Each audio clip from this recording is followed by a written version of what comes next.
तो आज हम लोग जो चैप्टर पढ़ने जा रहे हैं पाइथन में, हमारी कोर पाइथन चल रहा है और data analysis and data science. हमारा जो चैप्टर है वो है ऑपरेटर्स इन पाइथन। क्या होता है कि जितने डिफरेंट टाइप के सिंबल्स हम लोग इस्तेमाल करते हैं या कुछ कीवर्ड्स इस्तेमाल करते हैं पाइथन के अंदर, तो वो ऑपरेटर कहलाते हैं। इसका एक सिंपल उदाहरण ये है, मान लीजिए मैंने कोई वेरिएबल लिया ए नाम से, उस वेरिएबल की वैल्यू रखी 10, सॉरी मैंने गलत लिख दी, वैल्यू रखी 10। बी नाम से वेरिएबल लिया, उसकी वैल्यू रखी 20। तो अब यहाँ पे आप देख रहे हैं कि इक्वल टू नाम का एक ऑपरेटर यूज हो रहा है, ठीक है। और इसकी वजह से क्या हो रहा है कि एक वैल्यू 10 जो है वो ए नाम के वेरिएबल में असाइन हो जा रही है, तो ये असाइन हो रही है, ठीक है। उसी जगह पे अगर हम लिखते हैं ए प्लस बी, तो मैंने यहाँ पे लिखा प्रिंट ए प्लस बी, तो हमने देखा था कि ए के अंदर हमने 10 वैल्यू असाइन कर दी, बी के अंदर 20 इंटीजर वैल्यू असाइन कर दी, और जब प्रिंट ए प्लस बी लिखा तो यहाँ पे 30 आ गया, ठीक है। तो ये यहाँ पे भी एक ऑपरेटर यूज हुआ, वो है प्लस यानी एडिशन ऑपरेटर। तो ये जो सिंबल है जैसे इक्वल टू या प्लस, या अगर मैंने लिखा कि ए ग्रेटर देन बी, प्रिंट कर रहे हैं फॉल्स आ गया, तो ये एक ऑपरेटर है। ये कंपैरिजन ऑपरेटर है, ये कंपेयर कर रहा है कि क्या ए की वैल्यू बी की वैल्यू से बड़ी है, जो कि नहीं है, 10-20 से बड़ा नहीं है, तो इसलिए आंसर फॉल्स आ रहा है। तो ये डिफरेंट टाइप के ऑपरेटर्स होते हैं। तो जो हम लोग स्टार्टिंग में ऑपरेटर पढ़ेंगे वो ऑपरेटर्स हैं हमारे अरिथमेटिक ऑपरेटर्स, असाइनमेंट ऑपरेटर्स और कंपैरिजन ऑपरेटर्स।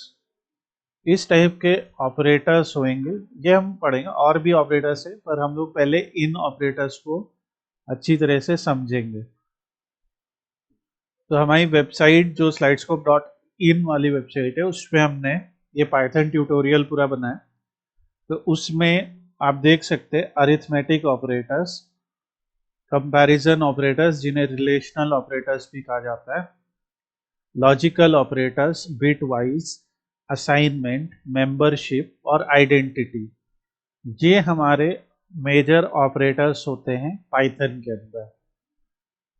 सबसे पहले हम लोग बात करेंगे अरिथमेटिक ऑपरेटर्स के बारे में। अरिथमेटिक ऑपरेटर्स का यूज होता है मैथमेटिकल ऑपरेशंस परफॉर्म करने के लिए। सो अरिथमेटिक ऑपरेटर्स जो होते हैं, जैसे ये सिंपल से सिंबल हैं जो हम लोग बचपन से यूज करते आए हैं। कुछ सिंबल हैं जिनका अलग यूज है, तो हम लोग इनका अब यूज समझते हैं। तो एक हम लोग सबसे पहले एक वेरिएबल बनाते, मान लीजिए x, और लिख देते x की वैल्यू लिख देते 10, y की वैल्यू लिख देते हैं 15। अब अगर हम पहला ऑपरेटर देखें जो है एडिशन ऑपरेटर, तो वो है plus, simple, x plus Y हो जाएगा 25। दूसरा जो साइन है वो है माइनस साइन, जो कि है सब्ट्रैक्शन ऑपरेटर, जो कि हो जाएगा x माइनस वाई। तीसरा जो साइन है वो है single asterisk sign, x multiplied by Y, ये है मल्टीप्लिकेशन, ठीक है, यानी एक नंबर को दूसरे नंबर के साथ मल्टीप्लाई कर देगा, तो ये हो गया हमारा मल्टीप्लिकेशन। फिर हम अगर लिखते y फॉरवर्ड स्लैश, एक फॉरवर्ड स्लैश x, तो ये हमारा साइन होता है डिवीजन का, ये है फॉरवर्ड स्लैश, ना कि बैकवर्ड स्लैश। आप ये नहीं याद रखिएगा, ये नहीं है बैकवर्ड स्लैश, नहीं है, ये है फॉरवर्ड स्लैश। ये आपके डिवाइस में जो कीबोर्ड में शिफ्ट के बगल में रहेगा, तो क्वेश्चन मार्क के साथ, वो वाला है, इसमें आएगा। अब ये चार बेसिक से ऑपरेटर हैं, प्लस, माइनस, मल्टीप्लाई और डिवाइड। एक छोटा सा नोट ये है कि अगर कभी भी हम लोग डिवीजन ऑपरेटर का इस्तेमाल करते हैं फॉरवर्ड स्लैश, तो रिजल्ट हमेशा जो आएगा वो फ्लोट आएगा। जैसे हमें पता है कि 4 डिवाइडेड बाई 2 ये परफेक्टली डिवाइड होने वाला नंबर है, मगर इसका रिजल्ट देखिए जो आ रहा है वो 2.0 आ रहा है। तो जबकि आंसर 2 सिंपली आ सकता था, तो 2.0 आ रहा है, फर्क नहीं पड़ेगा क्योंकि 2 लिखिए चाहे 2.0 लिखिए वो एक ही बात है। मगर ये एक तरीके का पाइथन में हमेशा होता है कि अगर आप किसी नंबर को डिवाइड करते दूसरे नंबर के साथ तो रिजल्ट हमेशा फ्लोट आता है। और एक और सिंपल सी चीज कि अगर मान लीजिए कोई कहे नहीं भैया हमें तो आउटपुट इंटीजर में ही चाहिए, तो जो हमारे डेटा टाइप्स हैं जैसे स्ट्रिंग, स्ट्रिंग का जो फंक्शन है वो है str, ठीक है। इंटीजर इसका जो फंक्शन है वो है int। फ्लोट का फंक्शन भी फ्लोट ही है, स्मॉल में लिखना है। देन आपका बूलियन यानी ट्रू और फॉल्स जहां पे होता है उसका फंक्शन है बूल, और ये पैरेंथेसिस लगाना नहीं भूलना है। और तो ये हो गया इंटीजर, फ्लोट, बूलियन। और कॉम्प्लेक्स का है कॉम्प्लेक्स।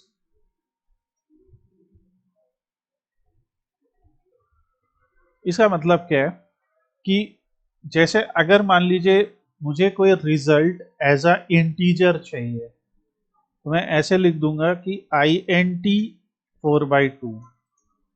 तो अब देखिए वही सेम चीज किया हमने, पर इस बार जो रिजल्ट है वो टाइप कास्टेड आ गया। टाइप कास्ट यानी उसका कन्वर्जन, डेटा टाइप कन्वर्जन हो गया। सो ये याद रखें। इसी तरह अगर यही सेम रिजल्ट हमें एज अ स्ट्रिंग चाहिए होता तो हम लिख देते str 4/2, क्योंकि ब्रैकेट के अंदर जो वैल्यूज हैं वो नंबर्स हैं तो पहले वो सॉल्व होंगी। और देखिए जब उसने रिटर्न किया तो कोट्स में रिटर्न किया, तो 2 को जो उसने रिटर्न किया वो इंटीजर किया, उसमें से डेसिमल हटा दिया। और str जब उसने रिटर्न किया तो ऐसे किया। तो ये एक चीज याद रखिएगा, फिर आप बाकी ट्राई कर लीजिएगा।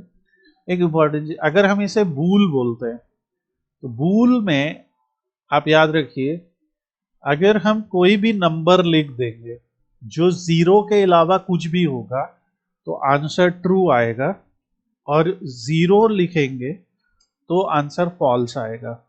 जैसे अगर हम बूल में लिखते हैं कुछ भी एक बड़ा सा नंबर तो वो ट्रू आएगा, चाहे आप प्लस माइनस कैसा भी नंबर हो, बस 0 छोड़ के बाकी सब फॉल्स आएगा।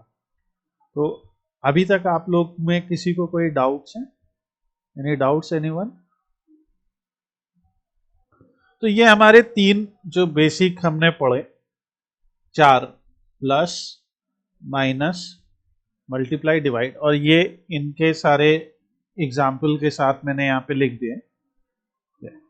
अब जैसे हमने सीखा कि एक फॉरवर्ड स्लैश जो है वो डिवाइड कर देता है, तो पाइथन के अंदर एक और चीज होती है जिसको कहते हैं फ्लोर डिवीजन, ठीक है।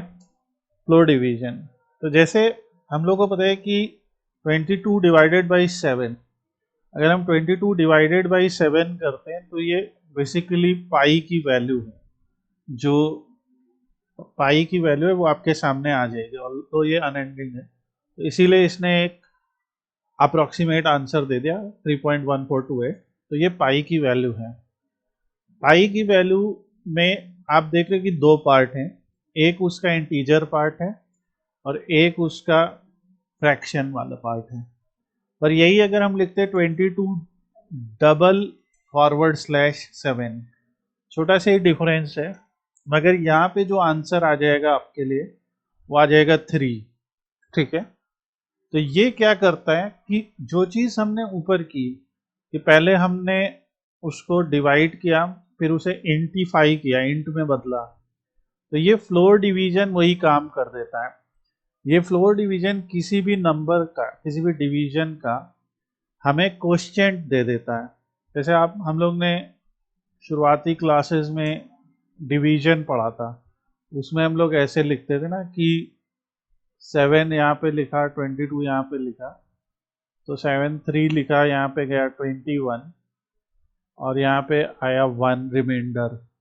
तो ये जो 3 होता था ये क्वोशिएंट होता था, ये जो 1 होता था ये रिमाइंडर होता था। और अगर हम इसे फर्दर सॉल्व करते जाएं कि भाई पॉइंट लगाया तो 10 हो गया, फिर 1 लिखा तो फिर 7 हो गया, फिर ऐसे तो फर्दर सॉल्व करते जाइए, तो वो डिवीजन होता था। तो ये जो क्वोशिएंट होता है और ये जो रिमाइंडर होता है, ये पाइथन निकालने के लिए हमें ऑपरेटर देता है। क्वोशिएंट निकालने के लिए ये है ऑपरेटर डबल फॉरवर्ड स्लैश, और 22% 7 अगर हम लिखते हैं, जिसको हम कहते हैं मॉड्यूलस। मॉड्यूलस तो मतलब टेक्निकल भाषा में इसे मॉड्यूलस कहा जाएगा, और हमें पता है इसको हम रिमाइंडर भी बोल सकते हैं, क्या हमें पता है कि किसी भी डिवीजन का रिमाइंडर। तो 7 और 22 का रिमाइंडर हो गया 1, वो आ गया। तो ये हमारे दो और ऑपरेटर्स हैं। और फाइनली जो हमारे पास एक ऑपरेटर है वो है एक्सपोनेंशिएशन। सो एक्सपोनेंशिएशन क्या होता है, देखिए एक्सपोनेंशिएशन,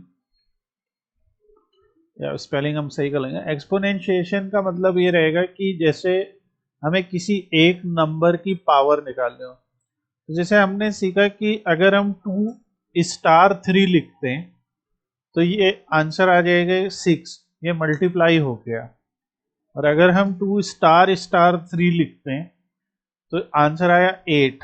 तो इसने basically 2 raise to the power of 3 कर दिया, ठीक है। सो ये हमारा आंसर है 2 raise to the power of 3, 5 raise to the power of 6, या तो जो भी उसकी वैल्यू आएगी वो, तो ये एक्सपोनेंशिएशन होता है।